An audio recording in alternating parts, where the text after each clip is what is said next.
Hello students, how are you? And I hope you are all doing good. So let's begin the today's topic that we will discuss.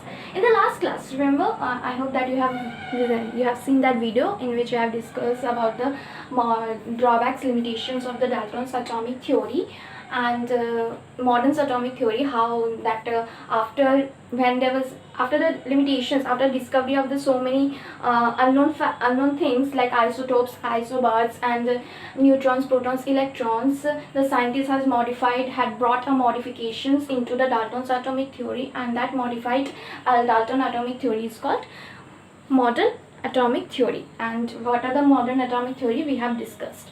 Now in that class also I have discussed one more thing, that is symbols, that atoms, right? We have started a new one topic, that is atoms, and we know what is atom, and we have discussed that how the symbols of atoms came into existence. Earlier when the atoms were discovered, to represent them Dalton has used specific symbols, and that symbols was quite difficult to remember for us, and to remove that hassle and inconvenience, thanks to Berzelius, that he proposed that let's keep a symbols with the letter of the first letter of their name, or the first letter and the second letter of the name of that element.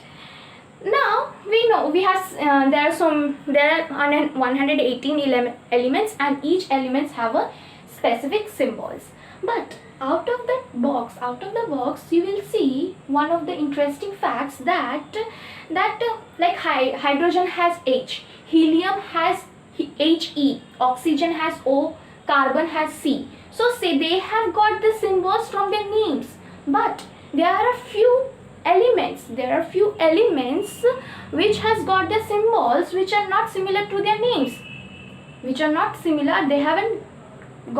haven't got their symbols from their names. The names they have been used nowadays. Like for example, as you can see, I have written over here, like, and the name is, first is antimony, CSB, copper Cu, gold Au, iron Fe. It is starting with I, but see, you will see that in each this name no such letter is present,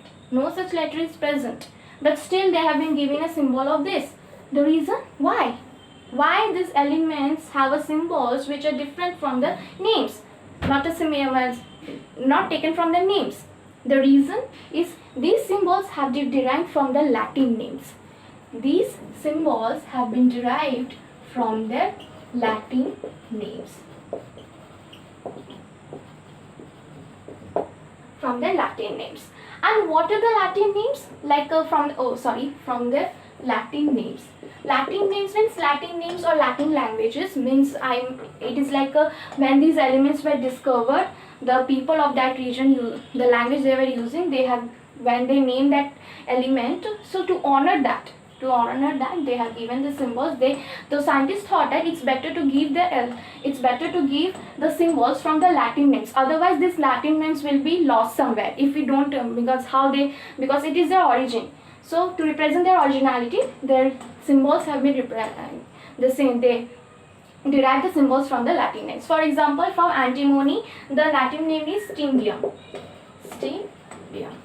The second is cuprum, copper for C, S and B, cuprum, Cu, gold, aurum, Au, iron, C, iron is ferrum or ferrum, or you can say lead,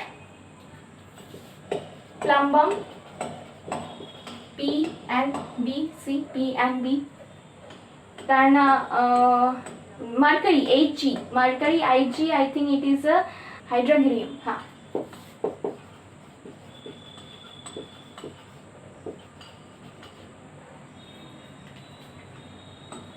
Hydrogerium. Potassium, from potassium it came from calcium. Ag, silver, Ag, argentum, and from tin it has came from stannum. C, S and N. And one more is sodium. You also remember that sodium has a symbol Na, and where it is came, the Latin name of the sodium was taken from the natrium. So see, so these are the few elements whose symbols have been derived from the Latin names, so that they can be to represent their originality, so that their original, these Latin names doesn't get lost somewhere. So these are the symbols. Okay, now let's discuss. Let's discuss about the new topic, that is, I have told you in the last class that we will discuss about a new topic, that is atomic masses. What is atomic masses? By listening to this atomic masses, the terminology atomic masses, we can get a vague idea that what is it? It is a mass of an atom of an element, right? But do you know how it came to know? Now tell me that how John Dalton proposed the atomic theory. The John Dalton, that he proposed Dalton atomic theory, from which the various discoveries were lead to the various discoveries. How he proposed that? By observing the law of chemical combination, right? Similarly, John Dalton, he himself also proposed that there should be the mass of an atom, like by observing the law of chemical combination, like first two law that we have learned, law of conservation of mass and the law of constant proportion, both were deal with what? Deal with masses only, like mass can neither be created nor be destroyed. And in the second law, it was also stated that the compound or compound of having the same element will combine in a definite ratio by mass. See, from this he got an idea that if element possess mass, that means the element is made up of what? Atom only. Then atom will also possess mass. And from this he got an idea that if element possess mass, then atom will also possess mass. The atom of that element will also possess mass. But how we will know that what is the mass of that atom, of that element? So individual calculating or finding out the individual masses of an atom of that element was quite difficult, because at that time, because lack of the technology. One is lack of the technology. The second is atom is too small to be seen, and you cannot even capture one atom like this way, so and finding its mass, so that is also difficulty. So he proposed that why don't we take the relative mass of an atom of that element. What is this relative mass? Relative mass means comparing, like with respect to that atom, how much heavier or how much time it is heavier or lighter than that atom. This is what relative mass. So first, relative mass, it is like keeping one standard, and with respect to that we are calculating the other masses. Like whenever we calculate the percentage, calculate the percentage like 70% or 80%. So it is 70% or 80% means what? From 0 to 70. It is considering that from 0 to 100 you have got 70%. So here 0 is a standard one. You are keeping the 0 standard. Now you are going 70 steps forward. This is a relative. So you are keeping one standard unit. Here 0 is a standard, acting as a standard. Similarly, he kept one atom as a standard, one mass of an atom as a standard, and with respect to that he compared the other masses. Now like percentile, I don't know about the percentile. This percentile you have heard in JEE Mains, 99.5, 99% percentile. This percentile is actually work like that, relative. Compare, actually what happens, that the one who got the highest, he is kept as a standard. His marks is kept as the standard, and with respect to that the others were compared. This is how the percentile is calculated. Now similarly, this atomic mass, the atomic mass that we use today is actually the relative mass. It is not actual mass, it is a relative mass. So what is this? How which atom were taken as a standard? First they have taken hydrogen. Okay, let me first rub it. So as I told you that relative mass, they have taken relative mass means keeping one atom mass of an atom as a standard and then comparing the others with respect to that. So hydrogen, first they have taken a hydrogen as a standard. They have taken a hydrogen as a standard because the reason was because it is the lightest atom among all, lightest atom among all. Later on they have taken oxygen as a standard. They have taken oxygen as a standard because oxygen was more reactive than hydrogen. No doubt, because we have seen that most of the element reacts with oxygen, form an oxide. Be it carbon, be it hydrogen, be it metal, be it non-metals. Be it metals or non-metals, or most of the elements react with oxygen to give an oxide. So it is more reactive. And at the same time, it has been seen that most of the mass of an atom, of an element were able to be calculated because of this oxygen. So this first was this, and the second is by taking oxygen as a standard, by taking the mass of an oxygen as a standard, most of the mass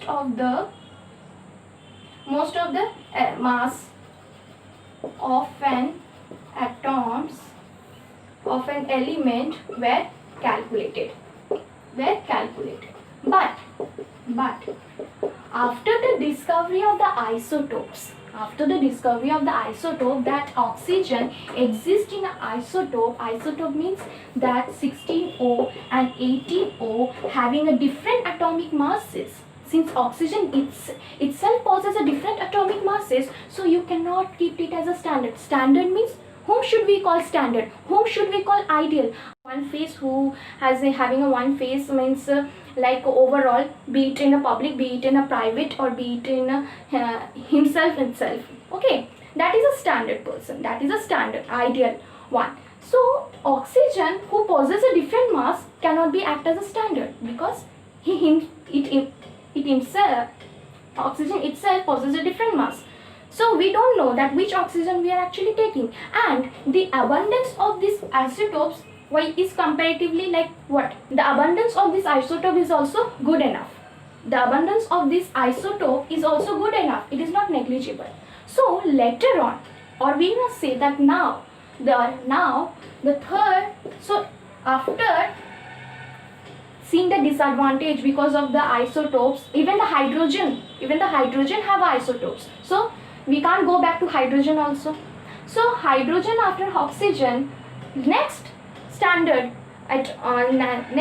element that we have taken for comparing for finding the atomic masses, that is carbon. So now scientists use the carbon to calculate the relative mass of an atom of the element. And it's also true that carbon itself also has two isotopes, C12 and C13, but the abundance of these isotopes is quite negligible.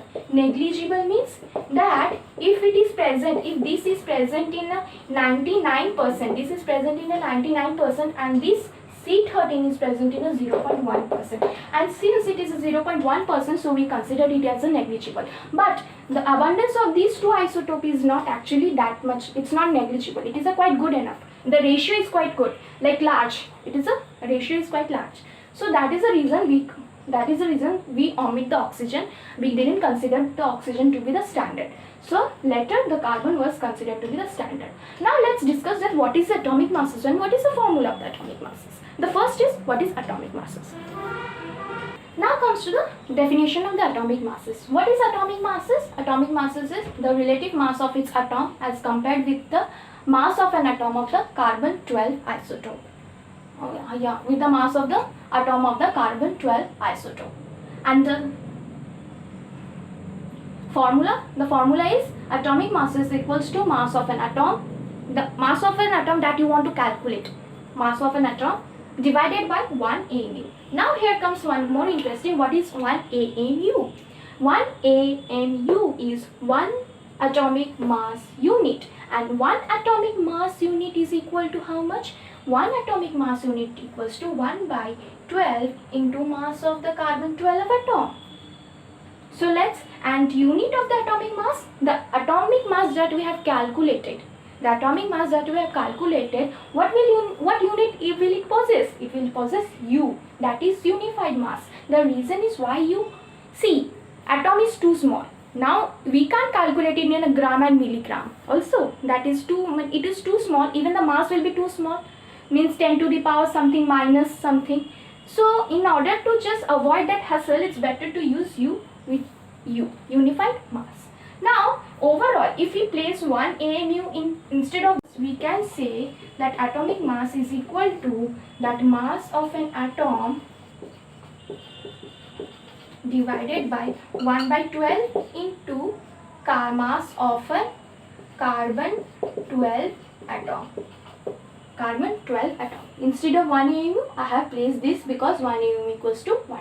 So this is the atomic masses of an atom of an element. But what about those atoms which possess isotope? That is also question now. From here, how we will calculate the mass of that atom?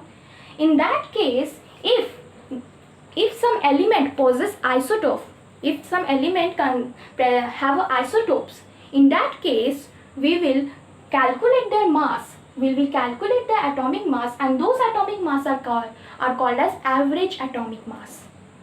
Average atomic mass. Same way, with the same way, but they have something different because the abundance, depending upon the abundance of the isotope, how much percentage they exist in the environment, their atomic mass is calculated. For example, let's see.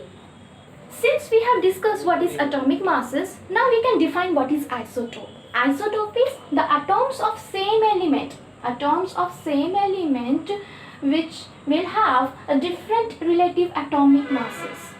Different relative atomic masses is called isotopes. Like oxygen. Oxygen will have a atomic masses 16 also, and some oxygen have atomic masses 18 also. So these are called isotopes. So now we have understood what is isotope. Since we have discussed what is atomic masses, we can define the isotopes.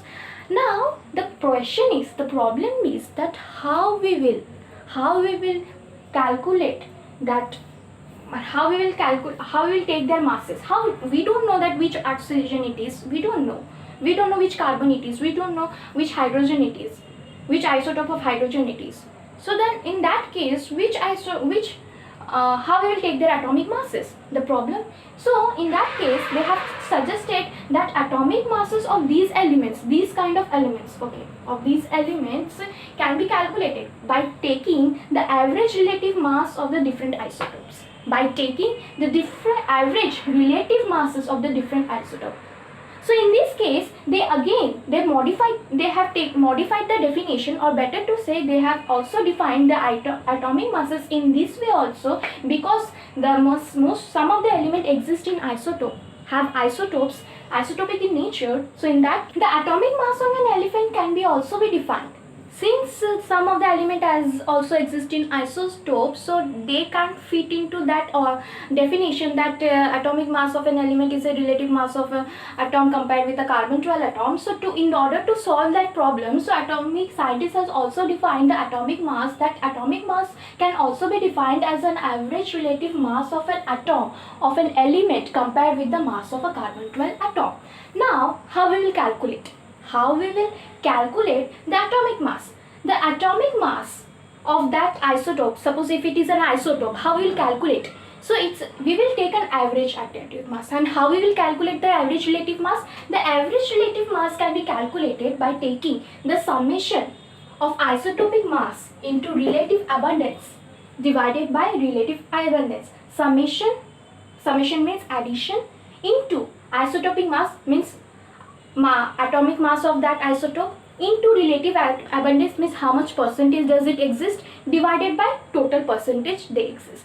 Suppose if it is oxygen exists in 18, also exists in 16. And if you want to calculate the average relative mass, so average relative mass if you want to calculate, so in that case what will we do? Suppose oxygen 18 exists in a 80% and it exists in a 20%. Now what we will take? 80% that is relative abundance mass, and relative abundance of the oxygen, this is 16 plus, since it is summation sign, summation means addition, plus percentage, how much percentage does it exist? 20%, and which one? 18. So 20 into 18 divided by 80 plus 20. So we can say, then we can calculate the average relative mass.